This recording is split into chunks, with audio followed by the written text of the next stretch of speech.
Big screen studio ಅಕಾಡೆಮಿಯಲ್ಲಿ multimedia ಕೋರ್ಸ್ಗಳನ್ನು online ಮತ್ತು ಆಫ್ಲೈನ್ ಮೂಲಕ ಕಲಿಯಿರಿ. 100% ಉದ್ಯೋಗ ಮತ್ತು ಪ್ರಮಾಣ ಪತ್ರ ಪ್ರವೇಶ ಪ್ರಾರಂಭವಾಗಿದೆ. ಈಗಲೇ ಕರೆ ಮಾಡಿ. ಬ್ರದರ್, ನಿನ್ನೆ ಒಂದು ಸುಪ್ರೀಂ ಕೋರ್ಟ್ ತೀರ್ಮಾನ ದರ್ಶನ್ ಅಭಿಮಾನಿಗಳಿಗೆ ಒಂದು ಸ್ವಲ್ಪ ಬೇಸರ ಉಂಟಾಗಿದೆ. ಬಟ್ ಯಾರು ಅಂದ್ಕೊಂಡಿರಲಿಲ್ಲ ಈ ಥರದ್ದು.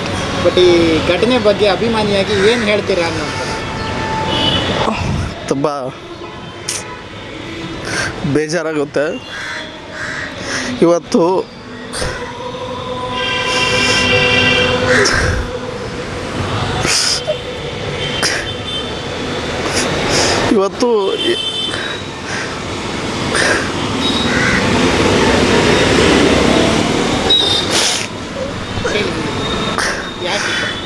ಇವತ್ತೆಲ್ಲರಿಗೂ ಹಬ್ಬ, ಬಟ್ ನಮ್ಮ ಅಭಿಮಾನಿಗಳಿಗೆ ಮಾತ್ರ ನೋವು ಬ್ರದರ್.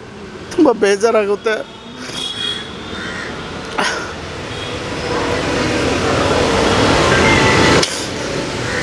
ಒಳ್ಳೆತನಕ್ಕೆ ಬೆಲೆ ಇಲ್ಲ ಬ್ರದರ್. ಇವಾಗ ನೋಡಿ, ಇವತ್ತು ನಮ್ಮ ಬಾಸನ್ನ ದೇಶವ್ರಿಗೆ ಹಬ್ಬ. ಇವತ್ತು ನಮ್ಮ ಅಭಿಮಾನಿಗಳಿಗೆ ನೋವಿನ ದಿನ. ಇವತ್ತು ಎಲ್ಲರಿಗೂ ಸ್ವಾತಂತ್ರ್ಯ ದಿನಾಚರಣೆ, ನಮಗೆ ಬ್ಯಾಡ ದಿನ. ಇವತ್ತು ಅಷ್ಟು ನೋವಿದೆ. ಬಟ್ ಒಳ್ಳೆಯವ್ರಿಗೆ ಯಾಕೆ ಹಿಂಗಾಗುತ್ತೆ ಅಂತ ಗೊತ್ತಿಲ್ಲ. ಬಟ್ಟು ಅನ್ನ ಕೊಡೋ ಕೈಗೆ ಇವತ್ತು ಬೇಡಿ ಹಾಕಿದ್ದಾರೆ ಅಂತ ತುಂಬ ನೋವಾಗುತ್ತೆ ನಮಗೆ ಅಭಿಮಾನಿಗಳಿಗೆ. ಪ್ರಪಂಚದಲ್ಲಿ ಎಂತೆಂಥವ್ರು ಇದ್ದಾರೆ, ಎಲ್ಲನೂ ಬಿಟ್ಟು ನಮ್ಮ ಬಾಸ್ ಮೇಲೇ ಇದು ಮಾಡ್ತಾರೆ ಅಂದರೆ ತುಂಬ ಬೇಜಾರಾಗುತ್ತೆ. ಇದು ಒಬ್ಬ ಅಭಿಮಾನಿಗಳ ಕಣ್ಣೀರು, ಒಂದು ಅಭಿಮಾನಿಗಳ ಶಾಪ ಇದು. ಇವತ್ತು ಪ್ರತಿಯೊಬ್ಬರು ನಂದೊಂದಿರಲಿ ಅಂತ ಆಳಿಗೊಂದು ಕಲ್ಲು ಹೊಡಿತಾರೆ. ಅಂಥವ್ರಿಗೆ ಇವತ್ತು ಅಭಿಮಾನಿಗಳು ಶಾಪ. ತುಂಬ ಬೇಜಾರಾಗುತ್ತೆ. ಬಟ್ ಯಾಕೆಂದರೆ ಎಷ್ಟು ನಮ್ಮಣ್ಣ ಒಳ್ಳೆಯವರು, ನಮ್ಮ ಬಾಸು ಅಂದರೆ ತುಂಬ ಒಳ್ಳೆ ಮನುಷ್ಯ. ಅಂಥ ಮನುಷ್ಯನಿಗೆ ಇವತ್ತು ಈ ರೀತಿ ಅಂದರೆ ತುಂಬ ನೋವಾಗುತ್ತೆ ಬ್ರದರ್. ಈ ಪ್ರತಿಯೊಬ್ಬರು ನೋಡಿ, ಎಷ್ಟೋ ಜನ ಮೀಡಿಯಾದವ್ರು ಇವತ್ತು ಇದ್ರ ಬಗ್ಗೆ ಆಗ್ತಾರೆ, ಏನೇನೋ ಆಗ್ತಾರೆ. ತುಂಬ ನೋವಾಗುತ್ತೆ ಇದ್ರ ಬಗ್ಗೆ. ಇವತ್ತು ಸಾಂಗ್ ರಿಲೀಸ್ ಆಗಬೇಕಾಗಿತ್ತು, ಬಟ್ ಆಗಲಿಲ್ಲ ಸಾಂಗ್. ಅದೇ ಹೇಳಿದ್ನಲ್ಲ ನಿಮಗೆ, ಇವತ್ತು ಸ್ವಾತಂತ್ರ್ಯ ದಿನಾಚರಣೆ ಎಲ್ಲರಿಗೂ, ಇವತ್ತು ನಮಗೆಲ್ಲ ಅಂತ. ಇವತ್ತು ಸಾಂಗ್ ರಿಲೀಸ್ ಆಗಬೇಕಾಗಿತ್ತು. ತುಂಬ ಖುಷಿಯಲ್ಲಿದ್ವಿ, ತುಂಬ ಜಾಲಿಯಲ್ಲಿದ್ವಿ ಸಾಂಗ್ ರಿಲೀಸ್ ಆಗುತ್ತೆ ಅಂತೇಳಿ. ಇವತ್ತು ನಮಗೆ ಬ್ಯಾಡ್ ದಿನ ಆಗುತ್ತೆ ಅಂತ ಗೊತ್ತಿರಲಿಲ್ಲ. ತುಂಬ ಬ್ಯಾಡ್ ಫೀಲ್ ಇವತ್ತು, ನಿಜವಾಗ್ಲೂ ಹೇಳಬೇಕು ಅಂದರೆ. ಇವತ್ತು ನಮ್ಮ ಎಲ್ಲರೂ ಒಂದು ಸ್ವಲ್ಪ ಕುತಂತ್ರ ಮಾಡಿ ಇತ್ತೀಚಿನ ದಿನಗಳಲ್ಲಿ 100% ಸರ್. ನೋಡಿ, ಇವತ್ತು ಮೇಲ್ಕೋರ್ಟಿಗೆ ತಗೊಂಡೋಗಿ ಈ ರೀತಿ ಮಾಡಿದ್ದಾರೆ ಅಂದರೆ, ಈ ಥರ ಕೇಸ್ಗಳು ಇದೇ ಸೌಜನ್ಯ ಮೇಲೆ ಕೇಸ್ ಮೇಲೆ ಯಾಕಿಲ್ಲ ತೊಗೊಂಡೋಗಿ ಮಾಡ್ಬೋದಲ್ವಾ? ಇವ್ರ ಮೇಲೆ ಮಾಡಿದ್ದಾರೆ ಅಂದರೆ ಕುತಂತ್ರನೇ ಇದು. ಬಟ್ಟು ಏನೂ ಆಗಲ್ಲ. ಇವತ್ತು ಅಭಿಮಾನಿಗಳು ನಾವಿದ್ದೀವಿ. ನಾವು ಯಾವುದೇ ಕಾರಣಕ್ಕೂ ನಮ್ಮ ಬಾಸನ್ನು ಬಿಟ್ಕೊಡಲ್ಲ. ಯಾರು ಏನೇ ಎಷ್ಟೇ ಕುತಂತ್ರಗಳು ಹಾಕಿದ್ರು ನಾನು ನಮ್ಮ ಅಭಿಮಾನಿಯಾಗಿ ಹೇಳ್ತೀನಿ, ನನ್ನ ಪ್ರಾಣ ಇಲ್ಲೇ ಹೋಗಲಿ, ನಮ್ಮ ಬಾಸನ್ನು ನಾವು ಯಾವತ್ತೂ ಬಿಟ್ಕೊಡಲ್ಲ ಬ್ರದರ್. ಆಯಿತಾ? ಯಾವುದೋ ಕಾಣದ ಕೈ ಕೆಲಸ ಮಾಡಿದೆ ಅಂದರೆ ನಾವು ಅಭಿಮಾನಿಗಳು ಯಾವತ್ತು ಎಲ್ಲದಕ್ಕೂ ಆಳಿಗೊಂದು ಕಲ್ಲು ಹೊಡಿತಾ ಇದ್ದರೆ, ಅಯ್ಯಪ್ಪ ಬೇಡ, ನೀವು ರಿಯಾಕ್ಟ್ ಮಾಡಬೇಡಿ ಅಂತ ಹೇಳ್ತಾಯಿದ್ರು. ಬಟ್ ನಾವು ಯಾರೂ ರಿಯಾಕ್ಟ್ ಮಾಡಿಲ್ಲ. ಅಂಥ ವ್ಯಕ್ತಿಗೆ ಈ ರೀತಿ ಆಗುತ್ತಂದರೆ ತುಂಬ ಬೇಜಾರಾಗುತ್ತೆ. ಎಷ್ಟೋ ಜನ ನೀವು ನೋಡ್ತಾ ಇರ್ಬೋದು ಇತ್ತೀಚೆಗೆ ಅಯ್ಯಪ್ಪನ ಬಗ್ಗೆ ಅಪಪ್ರಚಾರಗಳು, ಯಾವ ನಂದಿರಲಿ ಅಂತ ಆಳ್ಗೊಂದು ಕಲ್ಲುಗಳು, ಕುತಂತ್ರ. ಬಟ್ ಯಾರು ನಾವು ಅಭಿಮಾನಿಗಳು ರಿಯಾಕ್ಟ್ ಮಾಡಿಲ್ಲ. ಯಾವನೋ ಬೋಳಿ ಮಗ, ಯಾವನ ಫ್ಯಾನ್ ಅಂತಲೂ ಗೊತ್ತಿಲ್ಲ, ಅವ್ನು ಫೇಕ್ ಅಕೌಂಟ್ ಮಾಡಿಕೊಂಡು ಅವನು ಮೆಸೇಜ್ ಮಾಡಿದ್ರೆ ಅದಕ್ಕೂ ಅಂತನ ರಿಯಾಕ್ಟ್ ಮಾಡ್ತಾರೆ. ಅವ್ನು ಡಿ ಬಾಸ್ ಅಭಿಮಾನಿಗಳು ಅಂತ ಗೊತ್ತಾ ನಿಮಗೆ? ಯಾವನ ಕುತ್ಕೊಂಡು ನಾನು ಯಾರ್ದೋ ಅಭಿಮಾನಿ ಅಂತೇಳಿ ಫೇಕ್ ಅಕೌಂಟ್ ಮಾಡ್ಕೊಂಡು ಮಾಡಿದ್ರೆ ಅದನ್ನ ಅವ್ರ ಅಭಿಮಾನಿ ಆಗೋಕ್ಕಾಗುತ್ತಾ?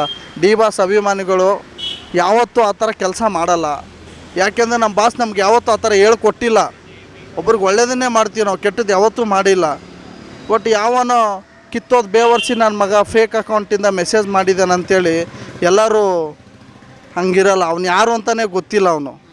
ಹೌದಾ? ಡಿ ಬಾಸ್ ಅಭಿಮಾನಿ ಅಂತೂ ಅಲ್ಲ ಅವನು. ಯಾರೋ ಫೇಕ್ ಮಾಡಿದ್ರು ಅಂತೇಳ್ಬಿಟ್ಟು ಅದನ್ನೇ ತೊಗೊಂಡು ಅಷ್ಟು ದಿನ ಇದು ಮಾಡಿದ್ರಿ.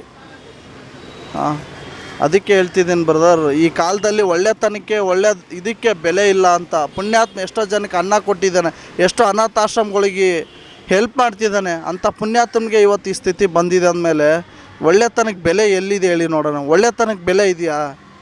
ಅನ್ಕೊಂಡಿರಲಿಲ್ಲ, ಗುಯ್ಯ ಕೂಡ ಮಾಡಿಲ್ಲ ಸರ್. ನಾವು ಈ ಥರ ಆಗುತ್ತೆ ಅಂತ ಅಂದ್ಕೊಂಡೇ ಇರಲಿಲ್ಲ. ನಾನು ಎಲ್ಲೋ ಹೊರಗಡೆ ಇದ್ದೆ, ತುಂಬ ಬೇಜಾರಾಗೋಯ್ತು. ನನಗೆ ಹೆಂಗೆ ಆಗ್ತಿದೆ ಅಂದರೆ ಮಾತಾಡೋಕೆ ಆಗ್ತಾಯಿಲ್ಲ ನನಗೆಲ್ಲ, ಅಷ್ಟು ನೋವಿದೆ ಮನಸ್ಸಲ್ಲಿ, ಅಷ್ಟು ಬೇಜಾರಿದೆ ನಮಗೆ. ಬಟ್ ನೀವು ಕೂಡ ಬಂದರೂ ಕೂಡ ನನಗೆ ಮಾತಾಡೋ ಸ್ಥಿತಿಲ್ಲ. ನೀವು ಬಂದಿದ್ದೀರ ಅಂತ ರೆಸ್ಪೆಕ್ಟ್ ಕೊಟ್ಟು ಹೊರಗಡೆ ಬಂದು ಮಾತಾಡ್ತಾಯಿದ್ದೀನಿ ಅಷ್ಟೇ. ಅಷ್ಟು ಬೇಜಾರಾಗ್ಬಿಟ್ಟಿದೆ ಸರ್ ಇವತ್ತು, ನಿಜ ಹೇಳ್ತಿದ್ದೀನಿ. ಅಷ್ಟು ಸಿಕ್ಕಾಪಟ್ಟೆ ಬೇಜಾರಾಗ್ಬಿಟ್ಟಿದೆ ಅಭಿಮಾನಿಗಳಿಗೆ. ಇವತ್ತೇನು ಎಲ್ಲರಿಗೂ ಇವತ್ತು ಖುಷಿಯಾಗಿದೆಯಲ್ಲ, ಏನು ನಮ್ಮನ್ನು ಇರಿಟೇಷನ್ ಮಾಡೋರು, ನಮ್ಮ ಬಗ್ಗೆ ಕೆಟ್ಟದಾಗಿ ಮಾತಾಡೋರಿಗೆ ಇವತ್ತು ಹಬ್ಬನೇ ಆಗಿರ್ಬೋದು ಅವ್ರಿಗೆ. ಒಂದು ದಿನ ನಮಗೂ ಒಳ್ಳೆ ದಿನ ಬರುತ್ತೆ. ಕಾಲಾಯ ತಸ್ಪಾಯ ನಮಃ, ನಮಗೂ ಒಳ್ಳೆ ದಿನ ಬರುತ್ತೆ. ಯಾರು ಏನೇ ಕುತಂತ್ರ ಹಾಕಿದ್ರು, ಯಾರು ಏನೇ ಮಾಡಿದ್ರು, ನಾವು ಅಭಿಮಾನಿಗಳು ಪ್ರಾಣ ಬೇಕಾದ್ರೆ ಬಿಟ್ಕೊಡ್ತೀವಿ, ಬೇಕಾದ್ರೆ ಆ ಅಪ್ಪನ ಬಿಟ್ಕೊಡಲ್ಲ ಆಯಿತಾ. ನಮಗೂ ಒಳ್ಳೆತನ ಹೇಳ್ಕೊಟ್ಟಿದ್ದಾರೆ. ಇತ್ತೀಚಿನ ದಿನಗಳಲ್ಲಿ ನಾನು ಕಮ್ಮಿ ಮಾಡಿಬಿಟ್ಟೆ, ರಿಯಾಕ್ಟ್ ಮಾಡೋದು ಕಮ್ಮಿ ಮಾಡಿಬಿಟ್ಟಿದ್ದೆ. ನಾನು ಯಾಕೆ ಮಾತಾಡ್ಬೇಕು ಹೇಳಿ. ಬಟ್ ಸುಮ್ಮನೆ ಇದ್ದವ್ರಿಗೆ ಈ ಥರ ಎಲ್ಲ ಮಾಡ್ತಾರಂದ್ರೆ ತುಂಬ ಬೇಜಾರಾಗುತ್ತೆ. ಬಟ್ ಆದರೂ ಈ ಥರ ಆಗಬಾರ್ದಾಗಿತ್ತು ನಮ್ಮ ಬಾಸ್ಗೆ, ಆಗಿದೆ. ಬಟ್ ಒಳ್ಳೇದಾಗುತ್ತೆ. ಇವತ್ತು ಸಾಂಗ್ ರಿಲೀಸ್ ದಿನ ತುಂಬ ಖುಷಿಯಾಗಿದ್ವಿ, ಸಾಂಗ್ ರಿಲೀಸ್ ಆಗುತ್ತೆ, ತುಂಬ ಎಂಜಾಯ್ ಮೂಡಲ್ಲಿದ್ವಿ. ಬಟ್ ಇವತ್ತು ಬ್ಯಾಡ್ ಮೂಡ್ ಆಗುತ್ತೆ ಅಂತ ಅಂದ್ಕೊಂಡಿಲ್ಲ ಸರ್, ಆಗೋಯ್ತು.